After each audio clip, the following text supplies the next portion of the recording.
नमस्कार छात्रों, कहो कैसे हो? अच्छे तो हो ना? कुछ छात्र कहेंगे कि हम अच्छे नहीं हैं क्योंकि उनके जीवन में कुछ तो मुसीबतें आई होंगी या उनकी ज़रूरतें पूर्ण नहीं हुई होगी या उन्हें स्नेह, प्यार घर समाज से नहीं मिला होगा। कुछ छात्र कहेंगे कि हम अच्छे और कुशल हैं क्योंकि उनकी सारी ज़रूरतें घर में पूरी होती होंगी या घर परिवार समाज से उन्हें ढेर सारा प्यार मिलता होगा। हम और इस दुनिया के सभी इंसान तभी खुश होते हैं जब हमारी सारी भौतिक ज़रूरतें पूर्ण होती हैं और हमें सभी से स्नेह और प्यार मिलता है। इसलिए जिन चीज़ों या भावनाओं से हमें खुशी मिलती है, उन्हीं चीज़ों और भावनाओं से औरों को भी खुशी मिलती है। इसलिए हमें सभी के साथ प्रेम स्नेह से व्यवहार करना चाहिए, तभी हमारे घर का आंगन महकेगा। उसी तरह पूरी धरती का यानी विश्व का आंगन भी महकेगा। आज हम धरती का आंगन महके इस नई कविता का अध्ययन करेंगे। धरती का आंगन महके कर्म ज्ञान विज्ञान से, ऐसी सरिता करो प्रवाहित खिले खेत सब धान से। अभिलाषाएं नित मुस्काए आशाओं की छाह में, पैरों की गति बंधी हुई हो विश्वासों की राह में। शिल्पकला कुमुदों की माला वक्षस्थल का हार हो, फूल फलों से हरी भरी इस धरती का श्रृंगार हो। चंद्रलोक या मंगल ग्रह पर चढ़े किसी भी यान से, किंतु न हो संबंध विनाशक अस्त्रों का इंसान से। सांस सांस जीवन पट बुनकर प्राणों का तन ढांकती, सदाचार की शुभ्र शलाका मन सुंदरता आंकती। प्रतिभा का पैमाना मेधा की ऊंचाई नापता, मानवता का मीटर बन मन की गहराई मापता। आत्मा को आवृत्त कर दे स्नेह प्रभा परिधान से, करे अर्चना सब मिलकर वसुधा के जयगान से। धरती का आंगन महके कर्म ज्ञान विज्ञान से, ऐसी सरिता करो प्रवाहित खिले खेत सब धान से। धरती का आंगन महके यह नई कविता है। नई कविता यह साहित्य की एक विधा ही है।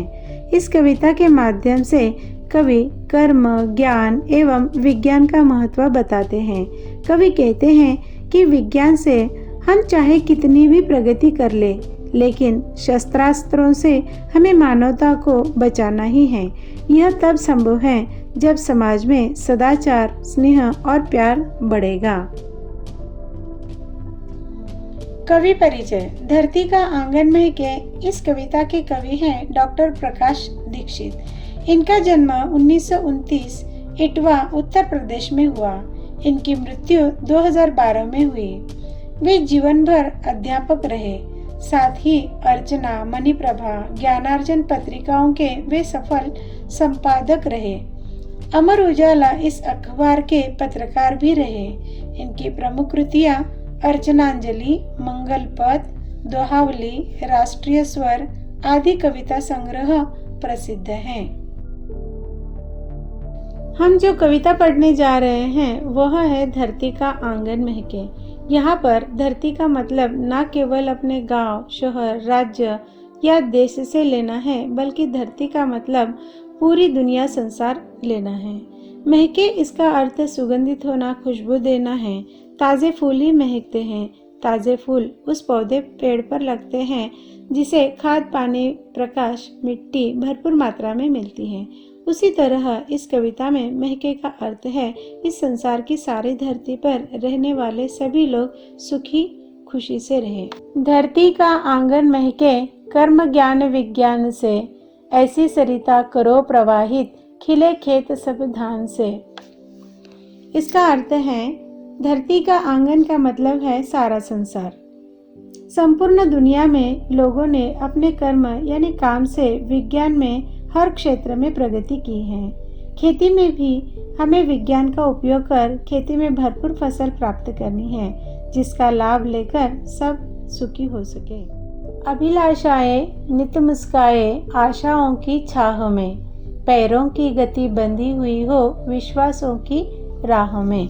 इसका अर्थ है पूरे संसार को अगर हम सुखी देखना चाहते हैं तो हमारी इच्छाएं हमेशा सकारात्मक की छाया में होनी चाहिए, यानी हमारे विचार अच्छे, सभी के भलाई के बारे में होने चाहिए। हमारा औरों पर विश्वास होना चाहिए तथा किसी का विश्वास प्राप्त कर सके ऐसा हमारा भी आचरण होना चाहिए, तभी धरती का आंगन महकेगा। शिल्पकला कुमुदों की माला वक्षस्थल का हार हो, फूल फलों से हरी भरी इस धरती का श्रृंगार हो। इसका अर्थ है इस पूरी वसुंधरा को सुशोभित करने हेतु संसार रूपी देवी के गले में विभिन्न शिल्पकलाओं के फूलों का हार पहनाए तथा पूरे संसार में पर्यावरण के हरितमार्ग को विकसित कर फल फूलों के पेड़ पौधों से धरती को सजाए, तभी धरती का आंगन महकेगा। सारी दुनिया के लोगों को खुश और सुख प्राप्त करने हेतु सिर्फ खाना पीना ही आवश्यक है ऐसा नहीं, अपितु मनुष्य हर तरह की कला को विकसित कर खुद के साथ औरों को भी सुख पहुंचाता है। दुनिया में शिल्पकला के बहुत सारे नमूने हैं।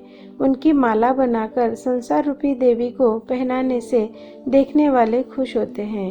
पर्यावरण संरक्षण कर, वृक्षारोपण कर हम इस पृथ्वी को सजाएंगे। हमें पेड़ लगाने चाहिए, तभी धरती का आंगन महकेगा। चंद्रलोक या मंगल ग्रह पर चढ़े किसी भी यान से, किंतु न हो संबंध विनाशक अस्त्रों का इंसान से। इसका अर्थ है पूरी दुनिया में जो लोग हैं वे विज्ञान की प्रगति कर चंद्र या मंगल या अन्य किसी भी ग्रह पर जाकर अपनी उन्नति दिखाए, मगर कभी भी विनाशक अस्त्रों का प्रयोग कर इंसानों के विनाश के बारे में न सोचे, तभी धरती का आंगन महकेगा। सांस सांस जीवन पट बुनकर प्राणों का तन ढांकती, सदाचार की शुभ्र शलाका मन सुंदरता आंकती। इसका अर्थ समझने से पहले यह जान ले कि कभी किसी मनुष्य की मृत्यु होती है तब उसके शरीर से प्राण निकल जाते हैं, तो प्राणों का वस्त्र हमारा शरीर है। इस प्राणों के तन को सांसों से ढका जाता है और शरीर में जो मन होता है उसे सदाचार रूपी वस्त्र से उसकी सुंदरता बढ़ाई जाती है।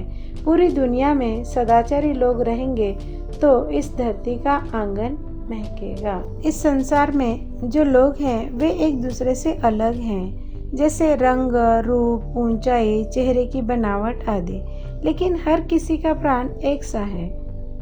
मन सबका सदाचारी बनेगा तो धरती का आंगन जरूर महकेगा। प्रतिभा का पैमाना मेधा की ऊंचाई नापता, मानवता का मीटर बन मन की गहराई मापता।